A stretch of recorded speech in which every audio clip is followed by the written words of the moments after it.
Hello, and welcome to the Edifice of Trust podcast.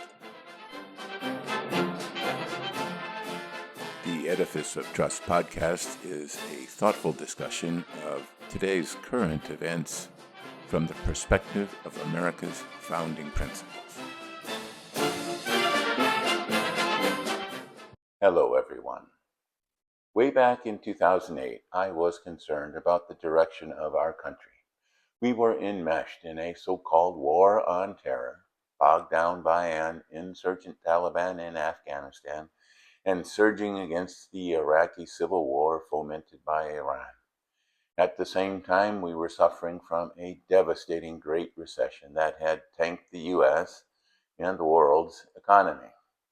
Although I liked John McCain as a senator, I feared that as president he would continue the policies of President Bush that had such disastrous results. Once Barack Obama secured the Democratic nomination to run for president, he tacked toward the center, and I thought, maybe it is time for a change. So I voted for Mr. Obama, and he won. But I soon came to regret my decision. He may have tacked toward the center for the general election, but he jived back over to the left when it came to governing. The leftward drift of the Obama administration culminated in a speech he gave in Argentina, advising Argentine students, quote, "You don't have to worry about whether it neatly fits into socialist theory or capitalist theory. You should just decide what works," unquote. His speech went further and praised Raul Castro for the work he was doing in communist Cuba. Like most leftists, Mr. Obama focuses on outcomes, not making sure the processes work. In the run-up to the 2020 election, I wrote a commentary urging Joe Biden to run for president. Run, Joe, run, published March 20th, 2019.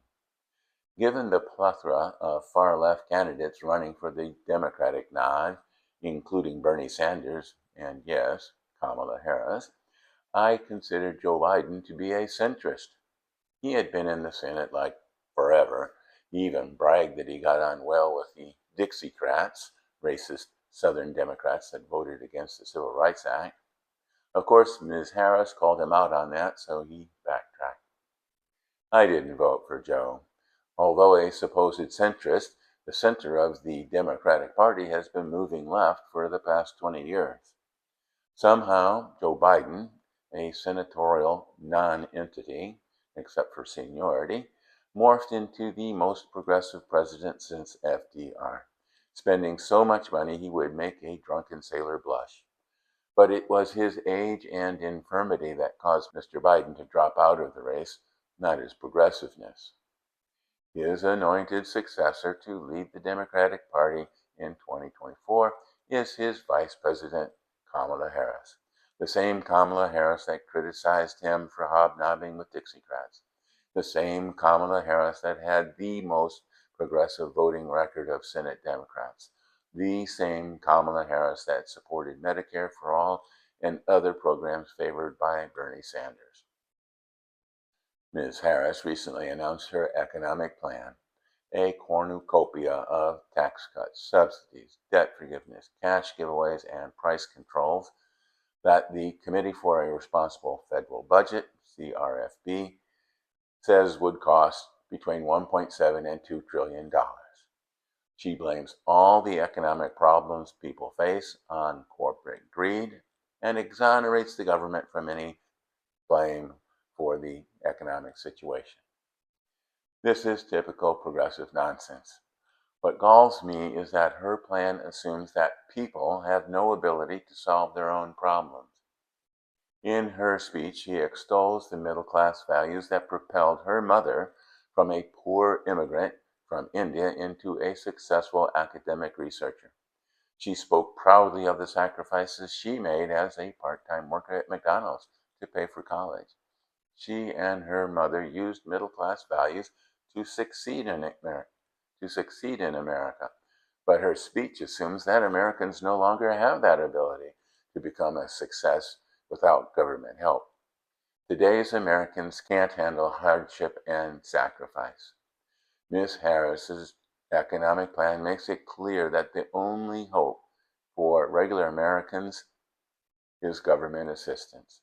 She speaks with pride about how she and her mother were able to overcome adversity. But how proud will Americans be if they are dependent on handouts, subsidies, and tax breaks from the government? Ms. Harris referenced the middle class repeatedly in her economic plan and constantly reiterated that Americans needed government assistance to become middle class. But becoming middle class, achieving the American dream, is not something that can be given to you.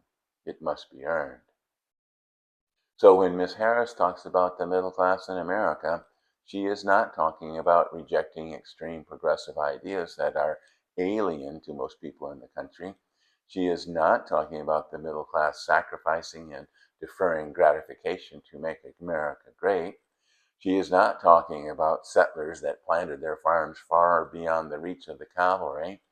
She is not talking about the greatest generation that defeated the Nazis and Imperial Japan. No, she is talking about a middle class that is a creature of the government, a passive, controllable middle class that does the government's bidding. A middle class made up of people that progressive elites believe are not capable of determining their own fate. In the run up to the election, Ms. Harris may give the impression she is moving toward the center. She is not. Remember the 70s rock band, The Who, that said we should pray, quote, "We don't get fooled again," unquote. Thanks for watching.